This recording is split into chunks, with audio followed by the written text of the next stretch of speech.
Bueno, buenas noches. Mientras ponen la presentación, quería indicarles que en el programa aparece el señor Eric Iriarte, pero Eric tenía una cita impostergable, creo que en el ayahuasca o algo por así, entonces no ha podido venir. Una cita muy importante, y entonces la universidad me llamó en su reemplazo y para tocar el tema, solo como antecedente sobre este asunto. Qué bien. Actualmente yo soy asesor del viceministro de Comunicaciones, del Ministerio de Transporte y Comunicaciones, en temas de tecnología, información y comunicaciones, presidente alterno de la Comisión de Desarrollo de la Sociedad de la Información, y además integré el grupo técnico que ejecutó la política 35. Entonces, es básicamente los motivos por los cuales Eric me recomendó para reemplazarlo. No soy abogado como Eric, así que mi enfoque es yo más bien en tema de ingeniería, no de derecho como suele encantarnos Eric con sus presentaciones. Ya lo conocerán si no lo conocen. Bueno, entonces, algunas primeras aproximaciones al tema antes de entrar al asunto de la política 35. Vivimos una época que no esté muy claro, a ver qué me dicen ustedes, ¿es una época de cambios, es evidente, o es un cambio de época? ¿Qué creen ustedes? A ver, hay algunos, muy pocos, que sí tienen el suficiente tiempo para haber vivido otras épocas, otros no tanto. Entonces yo sí he vivido varias épocas. ¿Qué opinan? ¿Es una época de cambios? ¿Es una evolución o es una revolución? ¿En qué momento de la historia estamos? Es un cambio de época. La confluxión o el que muchas tecnologías estén juntándose, están creando una tormenta perfecta que nos van a llevar a un sitio que todavía no sabemos. Hay incluso tecnologías tremendamente, digamos, amenazantes, ¿no? Pero en este caso podríamos hablar solamente de las tecnologías de la información y las comunicaciones. Pero hay que estar conscientes. En este momento estamos en un cambio de época. Y no lo notamos. ¿Por qué no lo notamos? Porque estamos en medio de ella. Es muy difícil porque cada día hay cambios. Y obviamente al haber cada día cambios no lo estamos notando. Probablemente muchos no estén tan conscientes que los smartphones que tienen en sus manos son computadoras. Para empezar, son computadoras. Y son computadoras que son 1000 veces más potentes que la computadora que supuestamente llevó al hombre a la luna. Y todo el mundo tiene una en sus bolsillos. Entonces, estamos ante un cambio de época. Ese cambio de época, en realidad, esto viene de hace tiempo, solo que se está acelerando tremendamente, lleva a un concepto que se llama sociedad de la información, que ahí está definida, miren, desde el año 2003, pero esto cada vez es más crítico. Entonces, esta sociedad de la información, algunos dicen sociedad de la información y conocimiento, otros dicen sociedad del conocimiento, no nos vamos a pelear. Usemos sociedad de la información y conocimiento. Esta se caracteriza por haber acelerado enormemente el manejo de información, la gestión de información, utilizando las tecnologías de la información y la comunicación. Esta aceleración ha cambiado a las sociedades. Viene en realidad desde la época postindustrial, ¿no? En el cambio de cómo las sociedades generan sus productos y servicios. Y con esta aceleración tecnológica, la sociedad de la información y el conocimiento es cada vez más una realidad. Ahora, nuevamente, otra pregunta. ¿Estamos nosotros como peruanos en la sociedad de la información y conocimiento? Pues la respuesta es sí. Solo que no todos. La sociedad peruana es una sociedad desigual, tiene diferentes estratos. Entonces, en la mañana estuve, por ejemplo, en un evento que organiza la Asociación de Bancos. Es claro que los bancos están en un nivel de tecnología muy alto, ¿cierto? Correcto, pero esa no es la realidad necesariamente de todos los estratos sociales y económicos de nuestro país. Entonces, esta sociedad de la información, en realidad, somos todos nosotros. Primer punto, Vivimos en la sociedad de la información y el conocimiento, solo que no estamos en el nivel de esta sociedad comparable a otros países. ¿Se entiende eso? ¿Sí?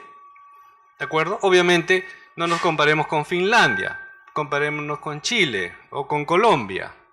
Pero el primer punto es, esta sociedad de la información somos nosotros. O sea, ¿qué quiere decir esto? Si queremos construir una sociedad desarrollada, ¿quién la va a hacer? Todos. Va a hacerla el Estado. Obviamente el Estado tiene un rol, las empresas, la academia, por lo cual felicito a esta universidad por estos eventos, pero en general todos nosotros debemos contribuir al desarrollo de esta sociedad de la información. ¿Por qué debemos integrarnos a este cambio de época? Si no, nos vamos a quedar. Como sociedad no vamos a llegar al desarrollo. Son las TICs el medio imprescindible para lograr este desarrollo. Normalmente algunos piensan que las TICs es un tema tecnológico, ¿no? Un tema que hay que dejarlo a los tecnólogos, los ingenieros informáticos de comunicaciones. La respuesta es no. Las TIC son un tema que todos debemos ver porque ya penetró todos los estamentos de nuestra sociedad. No hay forma de que nos podamos librar de ellas. Bueno, a menos que quieran ser ermitaños perdidos en algún sitio, ¿no? O nuevos hippies. Pero nuestras sociedades funcionan con TICs. Pero las TICs aceleran la innovación, productividad y competitividad y es necesario gestionarlas, impulsarlas, manejarlas, hacer que las TICs se desparramen, voy a usar esa palabra, en todos los estratos sociales. Eso no se hace solo, porque si dejas que se haga solo, lo que vas a generar es desigualdad. ¿Me entienden esa figura? Entonces no podemos dejar que se haga solo, si no vamos a tener un problema muy grave en los próximos años, de desigualdad y de brechas políticas. Obviamente el Estado debe alinearse. El Estado tiene un rol en este tema. El Estado, a propósito, cuando hablo del Estado no estoy hablando del gobierno, acá nosotros hablamos de... No estoy hablando del presidente Kuczynski, estoy hablando del Estado como la institución que en realidad nos pertenece a todos nosotros, ¿cierto? Hay un problema, no estamos avanzando al ritmo necesario. El último, tengo un montón de estos cuadritos, ¿no? Y en todos estamos mal, pero solo he escogido uno para hoy día. Entonces, en el informe global de competitividad del World Economic Forum, hace una evaluación de todos los países por ejes, ¿no? Por pilares le llama. Entonces, hay dos pilares. Hay pilar de institucionalidad, de infraestructura. Estamos bien en macroeconómico. Este es macroeconómico, ¿eh? Sí. Aunque hemos bajado un poquito. Pero hay dos pilares que definen justamente el desarrollo tecnológico. Un pilar se le llama Technological Readiness, que es la preparación tecnológica. ¿Cuán preparado está un país para absorber tecnología? ¿Sí? Y el otro es innovación. ¿Cuán proclive es un país para desarrollar nuevos productos, nuevos conceptos? Los dos están íntimamente interrelacionados en realidad. Y en los dos, obviamente, estamos bajos. Y da la casualidad que hemos bajado en 5 posiciones del año pasado y 11 posiciones respecto al puesto 61 que ocupamos el año 2013. Ahí están los puestos, ¿no? Ranking, los puestos. Y ahí dice 61 y 144, se supone que es el puesto 61 de 144 economías. A mí, la verdad, me pone triste porque yo trabajé en el Consejo Nacional de Competitividad. Entonces, ya veo que bueno, que no estamos tan bien. Entonces, ahora, una aclaración. En realidad no es que estemos bajando, sino bajando relativamente. Lo que sucede es que los demás países avanzan más rápido. ¿Se entiende eso, no es cierto? Ese es el problema. No es que no avancemos, sí avanzamos. Y hay muchos esfuerzos por todas partes muy bonitos, muy interesantes. Pero no tienen, digamos, no son ni el número, ni tienen el impacto necesario para ponernos al ritmo de los demás países. ¿De qué países? Bueno, de todos los países del mundo. Pero normalmente, lo borré a propósito, normalmente nos estamos incluso por debajo de países como Colombia, México, Chile y en algunos índices también de Ecuador, por si acaso. Felizmente a Ecuador le ganamos en el fútbol, ¿no? O sea, ya ese es un consuelo. Ok, entonces en este entorno digital, es un entorno digital, en esta evolución de la sociedad hacia la sociedad de la información y del conocimiento, ¿qué estamos haciendo como país? Aquí es donde tenemos que tener una pequeña reflexión. Hasta hace aproximadamente 2 meses o 3 meses, las políticas de Estado se definen en algo que se llama Acuerdo Nacional. Probablemente la mayoría de ustedes, muchos de ustedes no sepan qué es el Acuerdo Nacional. El Acuerdo Nacional es un espacio de confluencia política donde los actores políticos y sociales se reúnen para establecer el marco de las políticas de lo que el Perú debe, hacia donde el Perú debe ir para todo el Estado, en realidad para toda la sociedad. Entonces, en el Acuerdo Nacional se reúnen los partidos políticos, Acción Popular, Fuerza Popular, los demás partidos políticos también. Se reúnen los gremios más importantes, por ejemplo, la CGTP, la CONFIEP, no solo de trabajadores, también de empresarios. Y también se reúnen entidades civiles, como por ejemplo la Mesa de Concertación de Lucha contra la Pobreza. Entonces, todas estas instituciones dicen, vamos a establecer por dónde debe ir el país, y eso es lo que se llaman políticas de Estado. Son las políticas macro, ¿no? Hasta hace unos 3 meses, la palabra digital, la palabra tecnología de información y comunicaciones, no aparecía en ninguna de las políticas del Acuerdo Nacional. Es decir, el país no tenía una visión de tecnología, una visión de TIC. Muchas cosas puedo decir yo para tratar de explicar esta situación, pero no las voy a decir. Lo que voy a decir es que justo hace unos meses se creó esta Política 35, que se ha denominado la Política para el Desarrollo de la Sociedad de la Información y el Conocimiento en el Perú. La política digital también le solemos decir.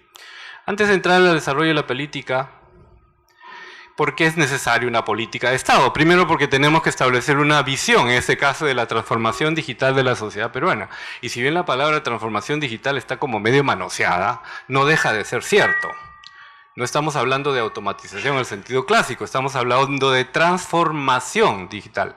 O sea, la palabra transformación está bien usada, porque tenemos que articular a la sociedad en ese desarrollo de tecnología, porque tenemos que promover el desarrollo humano. La base finalmente de cualquier política es el desarrollo humano. ¿Hablamos de tecnología o hablamos de desarrollo humano? Las dos cosas van juntas. Ahora hay que impulsar la economía digital y gestionar adecuadamente las tecnologías. ¿Qué cosa es economía digital? Es el intercambio de bienes y servicios de nuestra sociedad con un alto componente de tecnologías de información, tecnologías digitales. La economía digital es lo que mencionó anteriormente, o sea, está ya tan disruptiva que está creando una nueva forma de economía, que es la economía colaborativa. Pero ya ese es otro tema. Entonces, es necesario porque hay que acelerar los proyectos de cada sector. Cada proyecto avanza, pero no avanza al ritmo necesario. Es necesario porque hay que desarrollar al ciudadano y a la empresa digital, la alfabetización, la industria, desarrollar competencias, la empresa, pequeña empresa digital, gran empresa digital. Dentro de este es necesario también porque debe facilitar la inclusión, transparencia, descentralización, la accesibilidad, los derechos. Las personas tenemos derechos. Tenemos derecho de salir el domingo de nuestra casa. Mejor no toco ese tema, ¿no? Bien. Las personas tenemos derechos. Y estos derechos se potencian con lo digital, pero además hay que garantizarlos en lo digital, porque la libertad de expresión también es sobre Internet. ¿Se entiende, no? ¿Sí? El derecho al acceso. Tenemos derecho a tener Internet. ¿Entiende, no? Tengo derecho a que mi hijo, que tiene 9 años, tenga una educación adecuada, ¿no? Con tecnología. Esos son los derechos que tenemos que garantizar. Las TIC impactan además directamente en la innovación. Miren este cuadrito, lo puse, bueno, este es un modelo. Es el modelo que usa Raúl Katz para establecer cuál es el impacto de la digitalización. Digitalización es que las TIC penetran los procesos económicos y sociales. ¿Cuál es el impacto de la digitalización en el PBI y en el empleo? Entonces hace sus modelitos, hace sus corridas econométricas y nos dice cuál es el impacto. Pero miren algo interesante. La digitalización impacta directamente en la innovación, según el modelo de Katz. Pero es que es cierto, solamente poder agarrar una tecnología, una tecnología de información y comunicaciones y traerla al país, eso es una innovación. Desde el punto de vista de Leandro purista, no lo es, pero no, sí lo es. Porque no es lo mismo. No hay forma que nosotros traigamos una solución de fuera y la implantemos en el país igual. Porque si hacemos eso no va a funcionar. Es así de simple. Tenemos que adaptarla, pero esa adaptación implica una innovación. Entonces todo el proceso de digitalización genera, impulsa, acelera la innovación. Entonces es imprescindible que nosotros hagamos un esfuerzo muy grande en digitalizar. Y cuando hablamos de digitalizar, hablamos de implementar o incrementar el uso y la apropiación de las tecnologías. Es eso la clave de digitalización. Hacer que todo el mundo las use. O sea, previamente hay que darles acceso, pero hacer que todo el mundo las use es...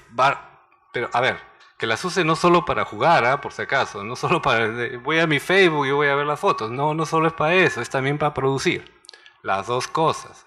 Se llama el Internet de consumo, el Internet de la producción. Son las dos cosas que hay que desarrollar. Solo como comentario aparte, en toda Latinoamérica estamos hablando mucho de Internet de consumo. De hecho, ya hay casi un 60% de smartphones. Pero en Internet de la producción estamos al debe. Entonces, por esos motivos hay que crear la política. Y hay un motivo que también hay que tener en cuenta. No estaremos entre el último tren de la historia. No sé si me entienden. O sea, se nos va el tren. En la última reunión de la ILAC es el Grupo Latinoamericano para la Agenda Digital Latinoamericana y Caribe, por eso se llama LAC, ¿no? Y la E es de Electronic. Se dijo claramente, tenemos que darle un sentido de urgencia a los procesos de digitalización de nuestras sociedades porque si no, no vamos a alcanzar a los países desarrollados. Porque los países desarrollados cada vez se alejan más. Eso es totalmente cierto. Cada vez los países desarrollados son más desarrollados. O sea, ellos corren y nosotros caminamos. Entonces la brecha cada vez se hace más larga. Por eso decimos, es el último tren, de repente hay más trenes, ¿no? Pero habrá que tomar siquiera en la cola, ¿no? Vamos a apurarnos para ver si llegamos a tomar este tren. Y ya me voy a la política 35. Dentro del Acuerdo Nacional, el Acuerdo Nacional tiene ahora 35 políticas agrupadas en democracia y Estado de Derecho, equidad y justicia social, competitividad del país, Estado eficiente, transparente y descentralizado. De esas 35 políticas, la última política es la política 35. Y dice, solo voy a leer una línea, nos comprometemos a impulsar una sociedad de la información hacia una sociedad del conocimiento orientada al desarrollo humano, integral y sostenible, en base al ejercicio pleno de las libertades y derechos de las personas, etcétera, etcétera, ¿no? No voy a leer toda la política. En todo caso, van al Acuerdo Nacional y la bajan, ¿de acuerdo?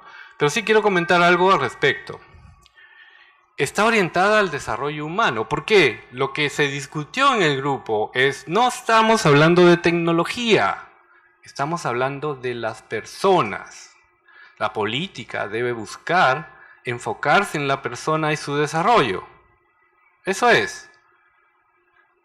Entonces, la tecnología nos debe ayudar a que esa persona, es el medio para que esa persona se desarrolle. Ya en el segundo párrafo ya hablamos más de tecnología. Promoveremos el acceso universal al conocimiento a través de las TICs, acompañado de etcétera, etcétera, ¿no? Y promoveremos las TICs como medios para fortalecer gobernabilidad democrática, desarrollo sostenible, y está hablando en realidad del Estado, ¿no? Servicios modernos en el Estado. Entonces, como ven ustedes, a mí me gusta la primera frase porque es bien lírica, ¿no? ¿Sí? Pero así son las políticas, por si acaso. Las políticas son aspiraciones, son visiones, son cosas que queremos lograr. De ahí a implementarla, ese es otro tema, ¿sí? Entonces, esta es la base de la política y tiene además lineamientos, la institucionalidad. Hay que crear institucionalidad. No estamos bien en institucionalidad. conjunto de reglas que definen cómo manejamos un tema. No tenemos institucionalidad en TIC. Tiene que ser multiestamentaria, ese es un tema que tenemos totalmente claro. ¿Qué es multiestamentaria? Que múltiples actores, múltiples estamentos participan en el desarrollo de las sociedades con tecnología. Pleno ejercicio respecto a los derechos humanos, promoción de la educación, inclusión, alfabetización digital, ampliación y modernización de infraestructura, modernización del Estado. Son líneas como líneas de actuación, ¿no? Generación de empleo digno. Cuando en el grupo técnico estaba el señor Gorriti, representante de la CGTP, la Confederación General de Trabajadores, y el tema era el siguiente: si dentro de 10 años hay robots, ¿qué pasa con los trabajadores? Se quedan sin empleo. Entonces no, tiene que haber algo que diga empleo, generación de empleo digno. Y no es una broma, el riesgo de que la automatización genere desplazamientos laborales es muy alto. Esta cuarta revolución industrial, los alemanes están muy preocupados porque son altamente industriales. Nosotros, felizmente, entre comillas, no tanto, ¿no? Entonces no tenemos tanto riesgo, pero sí sigue existiendo el riesgo. Hace un momento hablaron de la AGP, ¿no? Autoglass peruana. Su fábrica es robotizada, por si acaso, ¿eh? Queda creo en Guillermo Dance, bueno, nadie sabe que está ahí, pero tiene, no sé, 4 o 5 robots. Robots industriales, claro, ¿no? No robots no esos que caminan en 2 patas, ¿no? Sino robots industriales. Pero quién sabe, de acá a unos años van a estar robots que caminan en 2 patas. Ya hay varios prototipos que funcionan. Productividad y competitividad. Uso transversal de las TIC en ambos como educación, salud, conservación del ambiente. Política y regulación en materia social e información, pero con base de Internet libre, abierto, neutro y para todos. Como ven ustedes, hay una serie de líneas que establece la política 35 que son generales, porque así es, una definición de política es general, no puede ser específica. No sé por qué se nos chispoteó eso del observatorio, o sea, es muy específico, pero bueno, ya. En todo caso, eso es lo que se generó hace 2 meses, no, 3 meses, y se publicó. ¿Por qué es importante tenerla? Porque a partir de ahí ya podemos desplegar una serie de acciones que en este país, como les mostré en el ranking del web, no hemos hecho. En todo lo que es desarrollo digital estamos al debe. Hay esfuerzos importantes de muchos sectores, pero no hay un esfuerzo concentrado ni coordinado del Estado. No ha habido ese esfuerzo coordinado. Entonces, a partir de ahí ya estamos haciendo esto. Vamos a hacer el marco, una agenda digital. Visión, objetivo general, objetivos y metas. Ya aterrizando objetivos y metas, lineamientos estratégicos y acciones. Lo estamos haciendo en el marco de la Comisión de Desarrollo de la Sociedad de la Información en un enfoque multiestamentario. En enero esperamos tener el documento para empezar todo un proceso de difusión del mismo y discusión del mismo también. Y básicamente, como esa política 35 es un poco complicada de leer, lo establecemos en ejes donde hay, bueno, en este caso 5 ejes, 7 ejes. El más importante el primero es conectividad, porque si no conectamos a la gente, no hay desarrollo digital. Y en eso también estamos al debe, hemos avanzado un montón por si acaso, y tenemos una red de dorsal de fibra óptica que cubre 180 capitales de provincia de las 196. Nos faltan 16, básicamente las que están en la selva. Pero además tenemos 21 proyectos regionales de desarrollo, de desarrollo de conexión de alta velocidad, que expanden esa red al final son 21. 8 están en ejecución, 7 en concurso y los otros para el 2018. Que expanden toda esa red a 1.600 y pico capitales de distrito. ¿Qué quiere decir? Que por lo menos esos 1.600 distritos, son 1.840 distritos más o menos, por lo menos esos 1.615 distritos, que creo que son, van a tener fibra óptica que llega ahí. Entonces, eso configura una gran oportunidad, porque se van a poder dar los servicios de alta velocidad. Sin alta velocidad no hay desarrollo. ¿Alguno ha intentado trabajar con 2G? Ya no, ¿no? No se puede ya. Sí, entonces estamos hablando de 4G y ya vendrá el 5G muy pronto. Entonces, ahí nos enfocamos en el ciudadano digital, en la economía digital, en la ciudad digital y en el Estado digital. Todo digital, ¿no? Sí, sí, todo digital por ahora. Después le vamos a quitar la palabra digital. Porque como hablamos también en la mañana, se hablaba mucho de banca digital, banca digital, banca digital. Oye, pero ya no es banca digital, es banca. Porque ya lo digital no lo puedes quitar de la banca. ¿Qué tipo de banca es una banca que no es digital? Y miren cómo es el proceso de transformación, ¿ah? Los bancos en estos momentos son consumidores de tecnología, ¿no? Ellos consumen de otros proveedores. Dentro de muy poquito los bancos van a ser productores de tecnología. Y dentro de muy poquito, si todo sigue como se ve, los bancos desaparecen y hay una nueva forma de intercambio financiero. O sea, habrá que cambiarle el nombre, pero realmente la industria financiera se está transformando en forma muy, muy, muy drástica, ¿sí? Entonces, todo este proceso de transformación, y además con dos ejes, el primer eje, derechos e institucionalidad. Esto no es solamente económico, esto no es solamente instrumental, es social. Los derechos tienen que estar garantizados en el desarrollo digital. Y dos temas importantes, la gestión misma de la tecnología como un bien transversal. Por ejemplo, debemos saber o no saber cómo gestionar Internet de las cosas. Como país me refiero, ¿no? ¿Debemos dominar esa tecnología? Pues sí, porque todo va a ser... Cuando tu televisor hable con la cocina, ahí vamos a ver qué haces, ¿no? Ya puedes comprar eso en algunas partes, un gestor de hogar y manejas los artefactos a través de una especie de router. Y el otro tema importante es seguridad. Porque el nuevo mundo, no, este mundo es un mundo, este mundo de Internet, donde el ciberespacio en realidad es el espacio, es decir, no es que el ciberespacio sea algo que esté en la estratosfera, no, es parte de nuestra vida diaria. En consecuencia, la seguridad es también importantísimo en esta nueva calle. O sea, el Internet es como la calle, ¿no? ¿Me entienden? Ustedes van a Internet, están en la calle, por si acaso, pero no se cuidan. O sea, oye, te pueden asaltar en Internet y tú ni cuenta, ¿sí? Entonces esas cosas también hay que... Este es simplemente los ejes estratégicos y los incisos, que es para ver cómo se relaciona la política con los ejes. Y voy a terminar con algo que es importante especialmente para mí, que vengo tras esto ya casi 3 años. El Estado no se ha tomado en serio el tema. Yo lo digo, yo soy parte del Estado, y trabajo en el MTC y trabajo en el MEF. O sea, soy testigo directo que el Estado no se ha tomado esto en serio. Sí. ¿Por qué? Porque no existe en el Estado ningún ente que gestione el desarrollo digital. No hay. Alguien me dirá la SECDI, Secretaría de Gobierno Digital. Ellos solo ven gobierno digital, gobierno electrónico. No ven otra cosa. Alguien me decía RENIEC. No, pues RENIEC es de entidad, no tiene que ver con este tema. Que se mete en otras cosas es otro tema. El MTC, el Ministerio de Transporte y Comunicaciones, solo ve comunicaciones, por si acaso, ¿eh? Entonces, ¿quién ve las TIC? ¿Quién ve la economía digital? Ve todo el conjunto de producción, no está enfocado en economía digital. Entonces, ¿quién la ve? ¿Quién ve que efectivamente haya un ciudadano digital? ¿Quién ve que efectivamente las empresas se transformen en digital? ¿Quién vela por la industria de tecnología? Pues la respuesta es nadie.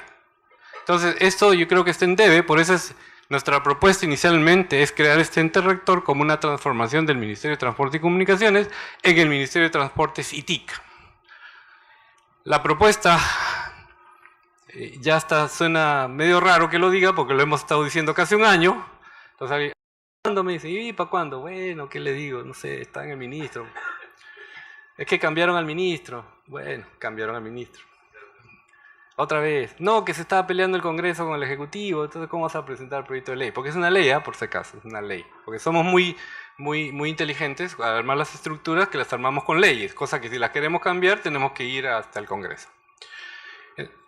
Entonces, esta ley el proyecto de ley está hecho obviamente hace tiempo, y yo tengo esperanzas de que el lunes se dé la decisión política para presentar al Consejo de Ministros. Digo lunes es porque el lunes hay una reunión sobre este tema. Entonces necesitamos que este ente rector TIC se cree.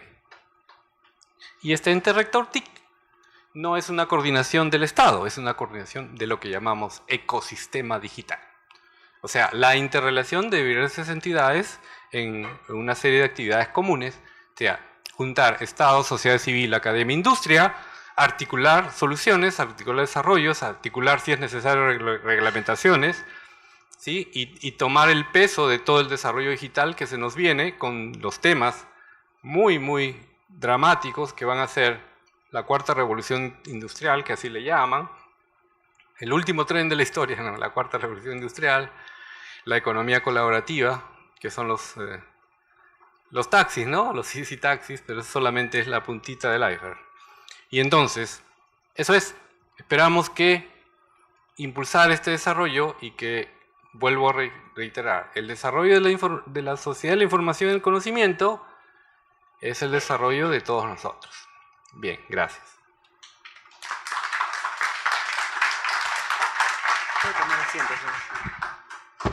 Muchas gracias al señor Astudillo. Mientras vamos formulando algunas preguntas escritas para él, voy a invitar al señor Juan Carlos Cortés a responder algunas preguntas que ya le han sido formuladas.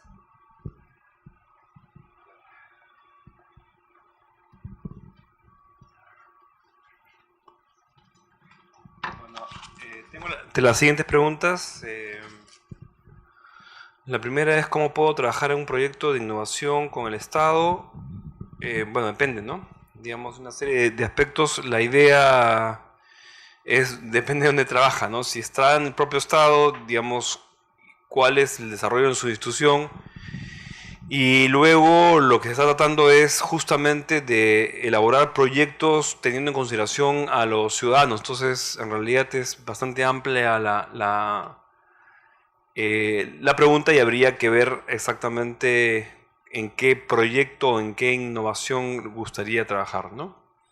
La meritocracia como elemento de la innovación, ¿cree usted que este gobierno está mejorando realmente la meritocracia? Bueno, no voy a pronunciarme sobre el segundo, pero sí sobre que sí creo que una de las cosas que debemos hacer importantes en el país, que no la estamos haciendo a cabalidad, es justamente el poder desarrollar la meritocracia. O sea, los concursos por mérito, los ascensos por méritos, etcétera, etcétera, porque creemos que este es el elemento para poder justamente generar mayor innovación. Y es una agenda todavía pendiente que debemos tener a nivel de país. Luego, la última pregunta, porque digamos la otra está vinculada a otro tema distinto, es un proyecto, cómo fue la ideación, el challenge, las frustraciones, los indicadores a medir, involucrar a los stakeholders y los resultados en números se mantuvieron dentro del tiempo, se extendieron en el cronograma inicial. ¿Por qué? ¿Qué autoridad valida y realiza la auditoría a los proyectos de innovación? Bueno, trataré de contestar rápidamente eso porque, digamos, tendría que explicar un montón de cosas. La primera cosa es que sí, siempre hay una... O sea, partimos en realidad en muchos de los temas de algún problema, ¿no? O sea, el caso, por ejemplo, de las citas o el tema vinculado a las consultas era un problema. O había muchas consultas o había muchas colas. Entonces, ¿cómo resolvemos esto? Y parte del asunto fue discutir al interior de la institución qué hacíamos. Y eso es lo que generalmente tratamos de hacer. Es generar dentro de la propia institución la discusión para efectos de determinar qué es lo que debemos cambiar. Hay más que frustraciones, yo diría limitaciones, que tenemos que tomar en cuenta para efectos de cualquier proyecto. Y tiene que ver con las limitaciones presupuestales, las limitaciones legales y las limitaciones propiamente de gestión. Entonces es cómo se vence cada una de ellas para efectos de lograr efectivamente poder hacer algún tipo de proyecto.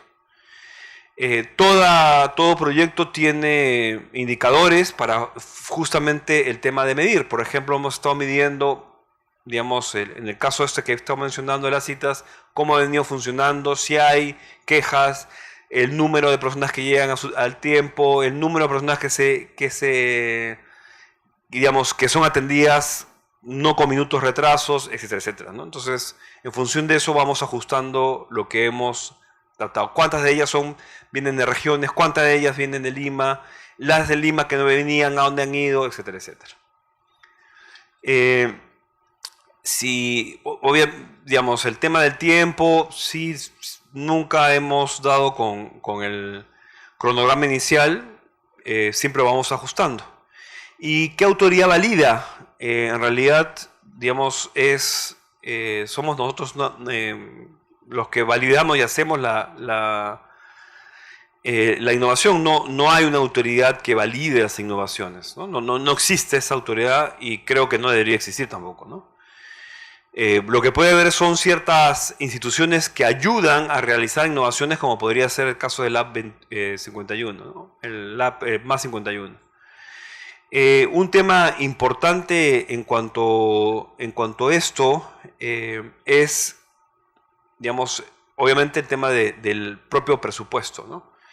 Que a veces es complicado, pero digamos es justamente uno de los temas que tenemos que efectivamente revisar. Es como, a pesar de que no tenemos presupuesto, podemos hacer algún tipo de innovación. Y además, el nivel de satisfacción que tienen los ciudadanos frente al servicio que se otorga, que creo que es lo más importante. Bueno, esas son las preguntas que nos han realizado. Gracias.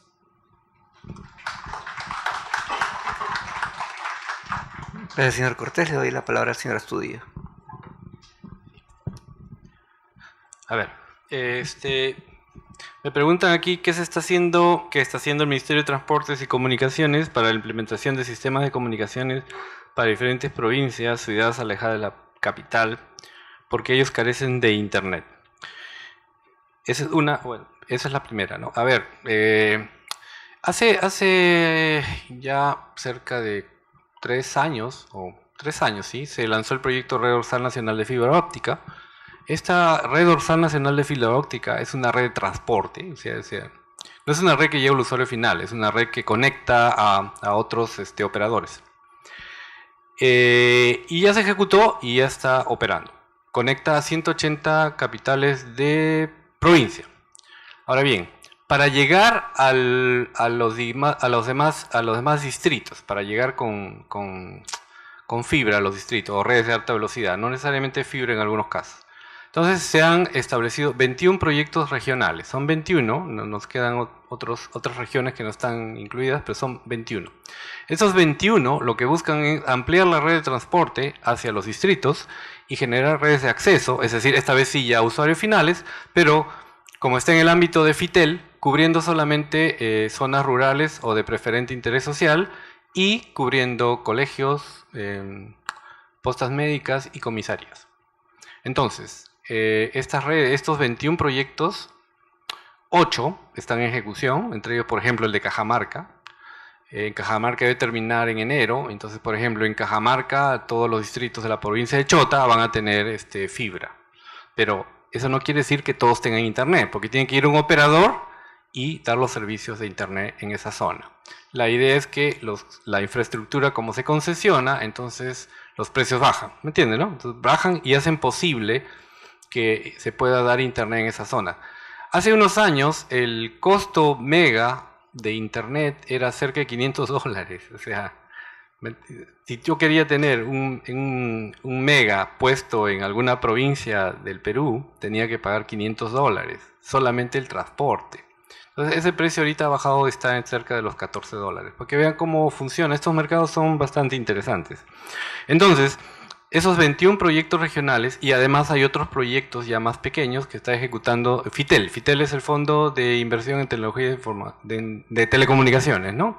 Y se están ejecutando todos esos proyectos.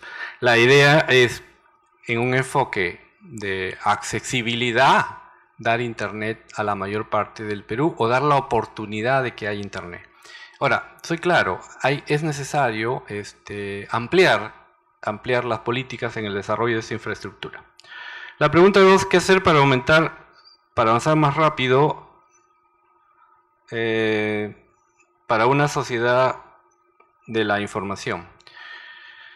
Bueno, lo que hay que hacer para avanzar más rápido es tener en claro que el problema es institucional, es decir, empezar a, por ejemplo, reuniones como estas son para avanzar más rápido. ¿Por qué? Porque en el instante que ustedes tienen conciencia de muchas cosas, son capaces de ejecutar algunas cosas. Entonces, creando la coordinación entre diferentes instituciones, se puede avanzar más rápido. Y es clave para nosotros que exista esta institucionalidad en el Estado. Sin esta institucionalidad en el Estado que coordine, articule y le dé velocidad al tema, va a ser muy difícil avanzar más rápido. Ese es el requisito. Casos peruanos de uso de TICs en el sector público que se hayan convertido en política pública. A ver, como no hay una entidad TIC, recién a partir de la política 35 hay una política de Estado que uniformiza el desarrollo de las digital en el Perú. Antes cada quien se mandaba por su lado. Entonces, hay políticas públicas existentes. Está la política de banda ancha, que sustenta justamente el desarrollo de redes. Está la política de gobierno electrónico, que de alguna forma implementa la PCM. También hay hubo el año 2011 una agenda digital, la famosa Agenda Digital 2.0, que lamentablemente no fue gestionada durante cerca de 4 años. Además, algunos sectores desarrollan políticas sectoriales que tienen que ver con TIC. Por ejemplo, el Minedu estableció la Estrategia Nacional de Tecnologías de Información en la Educación Básica Regular. Y así algunos otros sectores hacen esfuerzos que yo no me los sé todos, porque justamente es un problema de coordinación, y de alguna forma se convierten en política pública relacionada a TIC. Entonces hay varias que están en desarrollo y les he mostrado algunos ejemplos nada más. Y la última pregunta es... perdón, hay otra más.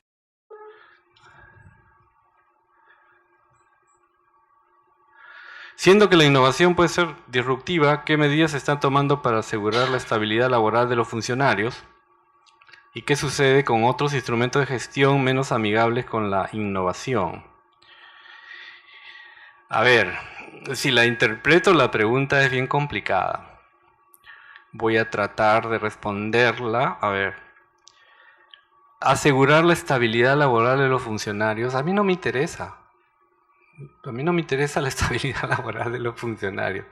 A ver, miren, mi contrato es de 2 meses y me lo renuevan mi contrato cada 3 meses. ¿Me entienden? ¿Sí? Ok, el Estado tiene un tema complejo que es, justamente, tiene un gran estrato de empleados que no los puede sacar. O sea que la estabilidad laboral de ellos está garantizada. No es la estabilidad laboral lo que importa, es cómo el funcionario efectivamente produce valor para nosotros como sociedad. Recuerden ustedes que el Estado es de nosotros, o sea, yo también soy Estado, yo también debería decir, voy a exigir que este funcionario realmente dé valor a la sociedad. ¿Me entienden la figura? Entonces, si nosotros hacemos que el funcionario sea mejor, que cada vez tenga mayores habilidades, capacidades, que sea capaz de responder al reto de que debería ser un funcionario, entonces está bien, ¿no es cierto? ¿Sí? Y en ese caso, pues tendrá la estabilidad que requiere.